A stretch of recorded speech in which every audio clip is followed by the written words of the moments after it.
करिश्मा, रेशमा और मनीषा 3 बहनें हैं। उनका एक भाई भी है, मयंक। मयंक अपनी बहनों को बहुत प्यार करता है, लेकिन मयंक की पत्नी सविता इस मामले में मयंक से बिल्कुल ही अलग है। वो अपनी ननदों का जितना बुरा कर सकती है उतना बुरा करती ही रहती है और अपनी ननदों पर हुक्म भी चलाती है। करिश्मा, करिश्मा, तुमने अभी तक नाश्ता नहीं बनाया? तुम्हारे भैया को ऑफिस जाने में देर हो रही है।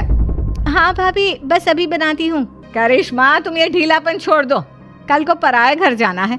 वहाँ अगर तुम इस तरह से काम करोगी तो लोग क्या कहेंगे कि माँ ने और भाभी ने कुछ सिखाया नहीं। और तुम्हारी दोनों बहनें कहाँ हैं? अब रेशमा मार्केट गई है और मनीषा सो रही है। क्या? सुबह के 8 बज रहे हैं और ये महारानी अभी भी सो रही है? ये कहते हुए सविता अपनी सास दुर्गा देवी के पास जाती है। माँ जी, देख रही हो अपनी बेटियों के तौर तरीके? क्या हुआ बहू, सुबह सुबह क्या कर दिया मेरी बेटियों ने? अरे एक तो अभी अभी उठकर किचन में गई है, दूसरी सुबह सुबह बाहर चली गई और तीसरी अभी तक सो रही है। क्या करूं मैं इन तीनों का, मैं तो परेशान हो गई हूँ। जा जाकर उठा उसे और रेशमा से मैं बात करती हूँ। सविता सीधा मनीषा के कमरे में जाती है और उससे कहती है, महारानी जल्दी उठो, सूरज सर पर आ गया है। भाभी थोड़ी देर और सोने दो ना, मैं रात को लेट सोई थी। वो क्या ना, यूनिट टेस्ट चल रहे हैं। शराफत से उठती है या नहीं, या फिर पानी की भरी बाल्टी डालूं तेरे ऊपर? नहीं भाभी, मुझे बिस्तर में नहीं नहाना, उठती हूँ मैं। मनीषा जल्दी से उठकर बाथरूम में चली जाती है। सभी आराम से बैठकर नाश्ता कर रहे होते कि तभी रेशमा बाजार से हाथ में सामान लिए आ जाती है। रेशमा को देखते ही सविता उस पर बरस पड़ती है। लो, आ गई महारानी। ऐसा भी क्या सामान लाना था जो सुबह आंख मलते ही बाजार की तरफ रवाना हो गई? भाभी, कल आप ही तो चीख रही थी कि घर का सारा सामान मुझे ही लाना पड़ता है, घर में किसी को भी किसी काम से कोई लेना देना नहीं है। अब मैं बाजार जाकर सामान ले आई तो आपको इस बात से भी तकलीफ हो रही है? देख रही हो माँ जी, अपनी बेटी की जुबान कैंची से भी तेज चलती है। और मयंक, आप तो कुछ कहेंगे नहीं अपनी लाडली बहन को? रेशमा, अपनी भाभी से ऐसे बात नहीं करते। चलो माफी मांगो। भैया, मैं क्यों माफी मांगू? आप भाभी से बोलिए ना कि हम पर कम हुक्म चलाया करे। हम इस घर की बेटियां हैं और आपकी पत्नी की ननद है, नौकरानी नहीं। लो कर लो बात। इनकी भलाई के लिए कुछ भी बोलो तो इन्हें बुरा लग जाता है। इस घर में यही इज्जत है मेरी। देख लो माँ जी, आपकी बेटी किस लहजे में मुझसे बात कर रही है। सविता वहाँ से चली जाती है। मयंक को बहुत गुस्सा आता है, वो भी वहाँ से चला जाता है। फिर करिश्मा रेशमा को समझाती है। रेशमा, तुम्हें भाभी से माफी मांग लेनी चाहिए थी ना। लेकिन दीदी, मैंने कुछ किया ही नहीं तो मैं माफी क्यों मांगू? हाँ करिश्मा दीदी, रेशमा दीदी जैसे ही घर में आई भाभी ही उन पर चिल्ला रही थी।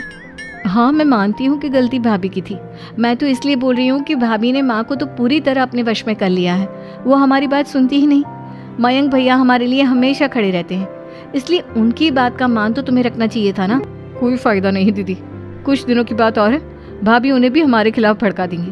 फिर वो भी माँ की तरह हमारी किसी बात का विश्वास नहीं करेंगे। इसी तरह सविता अपनी तीनों ननदों को किसी न किसी बात पर परेशान करती रहती थी। एक दिन मयंक अपनी तीनों बहनों के लिए गिफ्ट लाया। करिश्मा, ये तुम्हारे लिए हार का सेट। रेशमा, तुम्हारे लिए सुंदर सी ड्रेस। और मनीषा, तुम्हें किताबें पसंद है ना, तुम्हारे लिए किताबें लाया हूँ। थैंक यू भैया। थैंक यू भैया। थैंक यू भैया। करिश्मा, तुम्हारा नेकलेस कितना सुंदर है। ये भैया कहाँ से ले आए होंगे? मैंने भैया को 3 दिन पहले फोन पर ये डिजाइन दिखाया था और आज भैया ये ले आए। सविता तो अपनी ननदों के गिफ्ट्स देखकर जल गई और करिश्मा का नेकलेस तो उसे भी बहुत पसंद आया था। अपनी बहनों के लिए कितना अच्छा नेकलेस लेकर आए हैं, मुझे कभी कोई गिफ्ट नहीं दिया। मैं आज ही ये हार चुरा लूंगी। रात में सविता करिश्मा का हार चुरा लेती है और इसी तरह उसे अपनी ननदों की जो भी चीज अच्छी लगती वो उसे मांगती नहीं, बल्कि रात के अंधेरे में चुरा लेती। इसी तरह दिन बीतते गए और सविता ने मयंक के दिल में भी उसकी बहनों के लिए नफरत पैदा कर दी। एक दिन मयंक ने करिश्मा और रेशमा के लिए रिश्ता देखा और ये बात उसने घर में सबको बताई। माँ, करिश्मा और रेशमा के लिए बहुत अच्छा रिश्ता आया है। वो लोग कल इन्हें देखने आ रहे हैं। आप और सविता मिलकर सारी तैयारी कर लेना। ये सुनकर करिश्मा और रेशमा खुश हो जाती हैं, लेकिन सविता सोचती है, अगर इन दोनों बहनों की शादी हो गई तो घर और बाहर का काम कौन करेगा? मनीषा तो एक नंबर की कामचोर है, उससे तो किसी बात की उम्मीद लगाना ही बेकार है। मुझे इस शादी को रोकना होगा। अगले दिन सभी लड़के वालों के स्वागत की तैयारी करने में लगे होते हैं। तभी मयंक अपनी बहनों से आकर कहता है, तैयार हो गई तुम दोनों? देखो दोनों लड़के बहुत अच्छे हैं, मैं कोई कसर नहीं छोड़ना चाहता, इसलिए तुम उनके सामने अच्छे से बिहेव करना और अपनी भाभी से लड़ने मत लग जाना। करिश्मा, तुम वो नेकलेस पहन लो ना जो मैं तुम्हारे लिए लाया था। भैया मैं बहुत देर से वो नेकलेस ढूंढ रही हूँ, लेकिन मुझे मिल ही नहीं रहा। क्या तुमने नेकलेस खो दिया? तुम्हें पता भी है वो कितना महंगा था? तुम कोई काम ढंग से नहीं कर सकती। मयंक गुस्से में वहां से चला जाता है। थोड़ी देर बाद लड़के वाले भी आ जाते हैं। वो दोनों बहनों को पसंद कर लेते हैं और रिश्ता पक्का हो जाता है। लेकिन सविता के दिमाग में तो कुछ और ही खिचड़ी पक रही थी। वो पंडित जी के पास करिश्मा की कुंडली लेकर जाती है और उन्हें पैसे देकर करिश्मा की कुंडली बदलवा देती है। जब लड़के वालों के पास करिश्मा की कुंडली जाती है तो वो दुर्गा को फोन करते हैं। बहन जी, हमने करिश्मा की कुंडली अपने पंडित जी को दिखाई थी। आपकी बेटी की कुंडली नहीं बल्कि दोषों का पिटारा है। देखिए, मैं और मेरे पति इन सब बातों में बहुत विश्वास करते हैं, इसलिए हम आपकी बेटी से अपने बेटे की शादी नहीं करा सकते। इस तरह करिश्मा का रिश्ता टूट जाता है और सभी घर वालों को बहुत दुख होता है। अब कविता सोचती है, चलो करिश्मा का तो रिश्ता टूट गया, अब रेशमा का भी रिश्ता तोड़ना है। क्या करूं?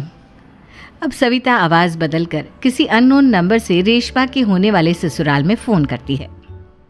हेलो, मैं कौन हूँ कौन नहीं ये आपके लिए जानना जरूरी नहीं, बस इतना सुन लो कि रेशमा का 2 साल से किसी के साथ अफेयर चल रहा है। बस रेशमा का रिश्ता तोड़वाने के लिए सविता का इतना कहना काफी था। अब रेशमा का भी रिश्ता टूट गया। मयंक और दुर्गा देवी ने रेशमा को खूब खरी खोटी सुनाई और उससे बार बार उस लड़के के बारे में पूछने लगे। आप दोनों मुझे क्यों परेशान कर रहे हो? अरे कोई लड़का होगा मेरी लाइफ में तो मैं बताऊंगी ना, जब कोई है ही नहीं तो कहाँ से लाऊं मैं कोई लड़का? तो तेरे होने वाले ससुराल वालों को फोन किसने किया था? माँ मैं नहीं जानती किसने फोन किया था, मैं सच कह रही हूँ। मैं तो पहले ही कह रही थी इसकी लगाम खींच कर रखो, लेकिन मेरी सुनता ही कौन है। आप चुप रहिए भाभी, ये सब आपका ही किया धरा है।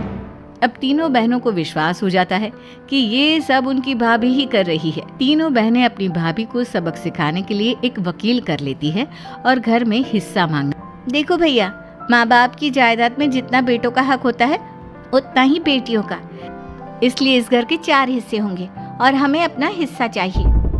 मैंने तुम्हारे लिए क्या क्या नहीं किया और तुम इस घर में हिस्सा मांग रही हो? भैया, आप और माँ हम बहनों की कोई बात नहीं सुनते हो और भाभी हमारी शादी नहीं होने देगी क्योंकि उन्हें लगता है कि आप हमारी शादी में ज्यादा पैसा लगाओगे और उन्हें हम जैसी फ्री की नौकरानी कहाँ मिलेगी। तो हम भाभी के साथ तो रह नहीं सकते, हम बहनों को अपना हिस्सा चाहिए। अरे तुम्हें शर्म आनी चाहिए अपनी भाभी पर ऐसा इल्जाम लगाते हुए। वो तुम्हारे बारे में कितना सोचती है। हाँ माँ, भाभी हमारे बारे में बहुत सोचती है, दिन रात बस यही सोचती रहती है कि किस तरह से अपनी तीनों ननदों को परेशान करूं और कभी मुझे पढ़ने भी नहीं देती। दोनों बहनों का रिश्ता भी तो इन्होंने ही तोड़वाया है और रात में हमारे कमरे में आकर हमारी चीजें भी चुराती हैं। इसी तरह सविता की तीनों ननदें अपनी बात पर अड़ी रही। अब कोर्ट में तारीख भी शुरू हो गई। जब सविता को लगा कि उसकी तीनों ननद इतनी आसानी से नहीं मानने वाली, तो उसने अपने पति और सास को सारी सच्चाई बता दी और अपनी तीनों ननद से माफी मांगी। मयंक और दुर्गा को भी अपनी गलती का एहसास हो गया।